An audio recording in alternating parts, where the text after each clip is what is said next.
For 40 days on God, Family, and Guns, we'll be focusing on God. We have a series on spiritual warfare, the end of times, the prophecy of Daniel, and the prophecy of Malachi. If you want to see our gun-related or Second Amendment-related content, you can see that on Patreon or the History of Weapons. Those links are below.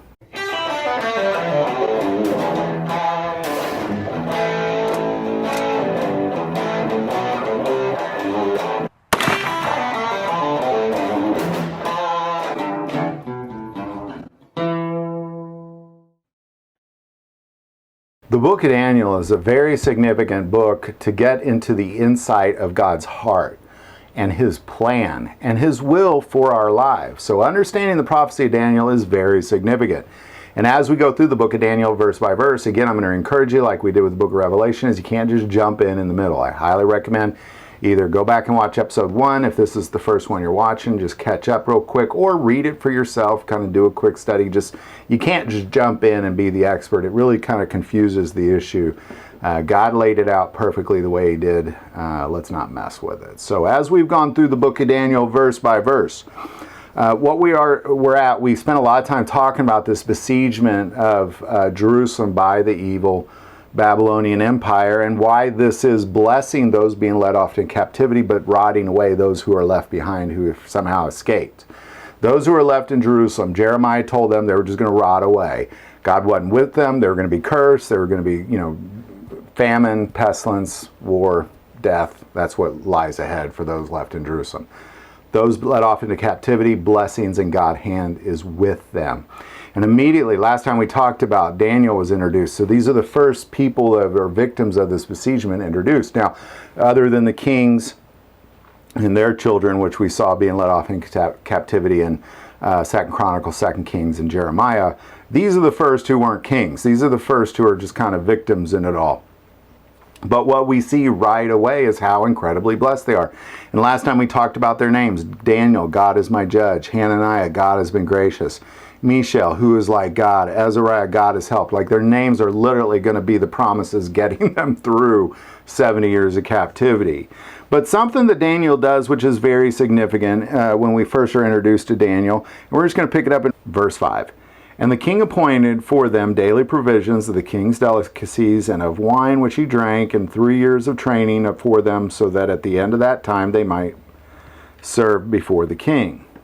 Now from among those, the sons of Judah were Daniel, Hananiah, Mishael, and Azariah. To them the chief of the eunuchs gave names. He gave Daniel the name Belshazzar, and Hananiah Shadrach, to Mishael Meshach, and to Azariah Abednego. But Daniel purposed in his heart that he would not defile himself with a portion of the king's delicacies, nor with the wine which he drank. Therefore he requested the chief of the eunuchs that he might not defile himself. So ultimately what Daniel did here was he purposed himself. And what he's talking about Leviticus law, about what he can eat and what he cannot eat. He wanted to obey the laws of Moses. He didn't want to just go off into Babylonian immediately. And a lot of people today, then in the future, when they're in Babylon or in the spirit of Babylon, which exists today, believe me, not in geographic Babylon, but it exists. They quickly find their ways into the Babylonian ways. Like, they quickly are like the Babylonians, because they want to partake in their delicacies and their wine and all the great things the Babylonians indulge in. But Daniel purposed himself not to do that. And that's very significant, because it's essentially saying, you know what, I will deprive my body to make sure that I do not defile what God has made of me as the temple of God. And Daniel purposed in his heart that he was not going to do that. So even as he was led away, and I'm sure just all these delicacies were laid in front of him, and I'm sure most men jumped up and just started shoveling it down, Daniel purposed in his heart and was like, this is not who I am. I am not going to do this. This is not who God called me to be. In defiance of what everybody else is doing, Daniel said, no, I'm not going to do that. And as a result, because of what God is doing, not because the Babylonians are doing, but because what God is doing, because of Daniel's dedication by purposing his heart, it says in verse 9, now God had brought Daniel into the favor and goodwill of the chief of the eunuchs. I mean, that's significant. God brought him into the favor, not he brought himself into the favor or anything like that. God brought him into the favor. Pick it up in 10. And the chief of the eunuchs said to Daniel, I fear my lord the king, who has appointed your food and drink. For why should he see your faces looking worse than the young men who are your age? Then you would endanger my head before the king. So Daniel said to the steward, whom the chief of the eunuchs had set over Daniel, Hananiah, Mishael, and Azariah, please test your servants for 10 days, and let them give us vegetables to eat and water to drink. Then let our countenance be examined before you, and the countenance of the young men who eat the portion of the king's delicacies, and as you see fit, so deal with your servants.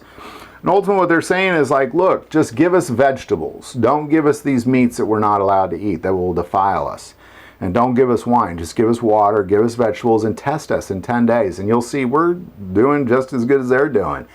Now, this is not just a dietary lesson, because, I mean, we're going to spend next episode specifically talking about what's going on here with this, these vegetables. But what we're focusing on now is really Daniel's ability to purpose his heart to not defile his body with these delicacies. It's a big deal. You know, most people have been like, you know, look, I'm not in Jerusalem anymore. I'm in Babylon now. I got to eat. I'm hungry. I'm not under that law anymore. It's so easy for people to say, you know what, I'm not under that law anymore. But that's not the case. It's an easy thing to say when everybody around you is saying, you know, look, it doesn't matter. Eat what you want. God doesn't care. And that's what the church is saying, not just about food, but about all the behaviors in the world. And we're seeing this take place, you know, just like in Daniel, there's a small select few that are like, you know what, this is not right. And I'm not going to do it this way. I'm going to do it the way God has asked me to do it. And guess what? God has already brought him into the favor. And we're going to see Daniel so incredibly blessed. Many times threatened, never in danger because God's hand is always with him, but constantly thriving and being blessed. It's really a beautiful story. And it all began with purposing in his heart that he was not going to defile himself with the Babylonian way. And that's something we all have to do, because especially as Americans, we're living in Babylon, and you have to know that. And if you're falling into the Babylonian way, which most Americans are, you're looking for trouble. Love to hear your thoughts on all this. Put in the comments below. If you like this video, click like and subscribe. If you feel called to support this channel through Patreon, that link is also below.